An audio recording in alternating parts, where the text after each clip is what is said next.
Okay, this is a bit of an unusual situation, but for the last few days we've had this BMW 320 as a courtesy car from BMW. We were just having this discussion in the office. If you had £40,000 to spend, which one of these two cars would you choose? Because they are quite similar, but they offer different things. So over here we've got a BMW 320i. Now this is a traditional ICE car, so it's an internal combustion engine, whereas this one, this A250e Mercedes, is a plug-in hybrid. So it uses a 1.3 litre petrol plus some electric motors and battery pack and stuff. So they're very similar price and very similar spec. They've both got quite a similar 0 to 60 time of around, that one's 7.2 to 62 and this one's 7.6. So there's not much in it. And they're also quite a similar size. So which one would you choose? Straight away then, I think my heart would say BMW because it just looks a bit cooler. Let me show you around it. So it's a 2024 320i. So it uses a 2 litre turbocharged petrol engine with 181 brake horsepower. And I just think it looks really cool. This is an M Sport model, so you've got the nice privacy glass, there's no chrome on it, it's all been blacked out. You get these nice diamond cut wheels. It just looks really smart. Now size-wise, they are very similar. So this is a 2024 Mercedes A-Class, but the saloon, so it's basically an A-Class with a boot. And yeah, there's not much in it. I do think styling-wise though, the BMW does have the advantage. The A-Class saloon does look like they've just added a boot to a standard A-Class hatch, whereas the 3 Series was designed to look like this from conception. They're both absolutely brimming with technology, so they're very similar on that front. Let's have a look inside. Now, the BMW's got a slightly nicer interior in my opinion. The Merc still feels really modern, but this is just a bit more luxurious. In terms of design, they both look very good, but the BMW has a better quality finish. On both models you get twin screens, push button start. They are quite similarly spec'd. This one's slightly better because you get a heated steering wheel and a power tailgate, or a boot. Legroom and headroom is pretty similar on both, and the boot spaces as well, so they are quite comparable cars. And in terms of the way it drives, the BMW's probably got the edge because it's rear wheel drive, whereas the A-Class is front wheel drive, so it's a bit more dynamic. But having said that, go and drive one of these new A-Class A250es, because they're quite sharp. The obvious upside to the A-Class is it's a plug-in hybrid, so it is very cheap to run. If you plug this in, it'll do 35 or 38 miles on electricity alone, and if you've got a home charger, that'll only cost you a couple of pounds. Whereas the 2 litre petrol BMW is thirstier. The styling from the back again is very similar. So the A-Class looks as though it's got twin exhausts. They're not, there's really just one, and it just points down like a little pea shooter. Whereas this one's got actual twin exhausts, and it looks quite cool. But again, to the untrained eye, they both look very similar. If you were considering getting one as a company car, then the benefit in kind is much lower on that one, being a plug-in hybrid, than the standard 2 litre petrol. So that's something to consider. But if you're a private individual, I think I'd probably choose the BMW. Let's take them for a quick drive then, and we'll see if we can make up our minds. Starting off with the BMW.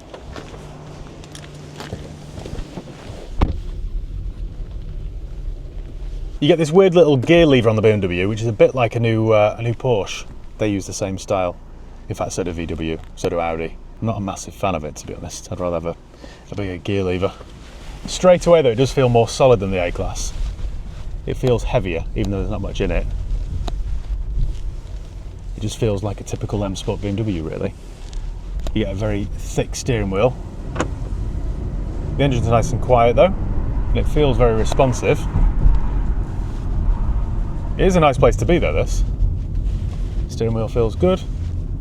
Suspension doesn't feel overly firm. And it is quite a nice interior. Turn off my start and stop somehow. There we go. No, it's a nice interior, this. It feels a bit more refined than the Merc.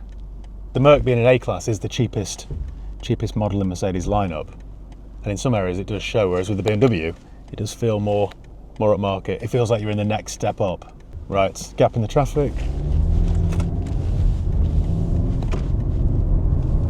It's not like blisteringly quick, but it's quick enough.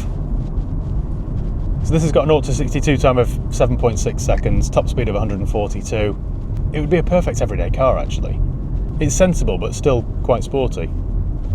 There's not much road noise, it's nice and quiet. There's a little bit of turbo lag, but not an awful lot. Even though it's a dark interior, it doesn't feel too dark and dingy. Sometimes you get in a BMW with a black interior and it feels like you're in a cave. It'll take you a few minutes to figure out where everything is though. Everything's buried within this touchscreen. You've got a few little buttons down here just for the windscreen dimmer, but all the climate stuff is buried within that touchscreen, which is a bit annoying. On the Mercedes you get actual buttons. I like the gauge cluster though, it's nice and easy to read. And It does feel sporty in the Merc, I must admit. The suspension is a bit firm though over those bumps. It's a little bit softer in the Merc, as we'll soon find out. Yeah, it's a decent car, this. It is a nice big screen at this, and obviously you've got Apple CarPlay too. It's fairly straightforward in fairness. So here you've got your controls for the heated seats and the climate, but it's still, you just got to stretch a little bit too far in my opinion to operate it all. It's often a problem with a lot of modern cars, and it's fine when you're in traffic because you can just lean forward, but when you're driving along, especially doing 70 miles an hour on the motorway, it can be a little bit distracting. That isn't a problem that's unique to BMW though, everybody's doing the same thing, so I can't be too critical. I don't mind this so much for stereo controls and stuff, but for things like climate, they should just give you proper physical buttons. I've just noticed on the trip computer as well, I've just noticed it's average 31 miles per gallon. We've got no proof of that now, have we? It might need us to be moving before. Yeah. Why would you need to know the gallon per hour? Pointless metric, isn't it that? So yeah, 31 miles per gallon this has been doing, average. Whereas I think with the A-Class, the long-term MPG is something like 44. There's quite a big difference. That particular A-Class, the white one, is rarely charged. It's usually just driven on petrol only. So to get 44 or something without the cost of electricity on top is pretty impressive. Yeah, we're doing 30.9 miles per gallon. Well, that's what we have been doing anyway. Right, let's go and check out the A-Class then. We'll do a little side-by-side comparison. I didn't indicate them because I'm in a BMW and you don't need to.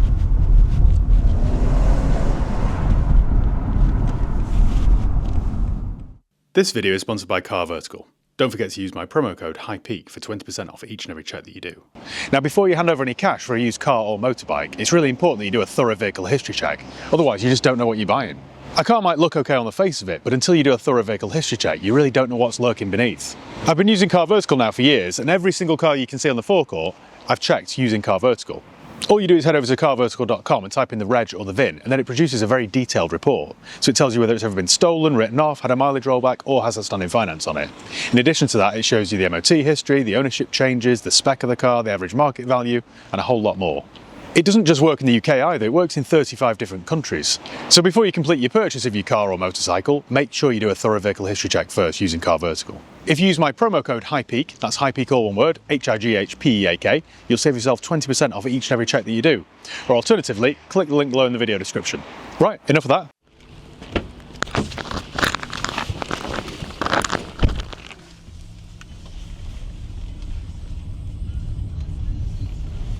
Well, straight away then, this feels a lot nicer. It feels a lot lighter and a lot quicker. The interior... Good afternoon, Sweetsmith. The actual quality of the interior isn't as nice as the BMW, but it does look as good. It's just when you start to sort of poke and prod and play around with stuff, you can hear it creaking and stuff, and you couldn't on the BMW. I like the fact this has got physical buttons for the climate control. That's far better. It also feels lighter and brighter in here, but I think that's just down to the colour of the leather. Can't really hold that against the BMW. This just somehow feels a bit more modern.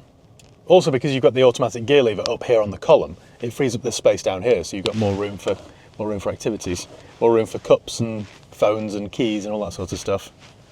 I know what you're going to say, the 3 Series doesn't rival the A-Class, that would be the C-Class, but price-wise they are comparable. So I thought, why not just do a little comparison video? Yeah, basically just to see what you get for your money. This one's obviously got a smaller screen, but it's still got Apple CarPlay and stuff, so it's got everything that you'd possibly need. You can control it from here with your fingers or from here as well, so yeah, it's all quite good really. You certainly wouldn't feel like you'd chosen the wrong one with this anyway. I think we'll just go for it.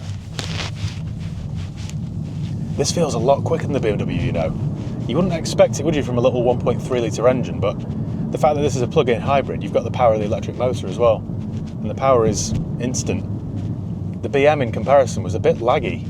Also, I must say straight away, the ride on this is far superior. It's much more comfortable. The BMW felt all the bumps, and this, it's nice and smooth, soft. It actually weirdly feels sporty. I think that's just because it wants to go all the time. It just feels more eager. The actual 0 to 62 time of the A-Class was something like half a second quicker than the 320, but in the real world it feels much quicker than that. If I hadn't read the actual stats, I would say that it was like a second and a half quicker.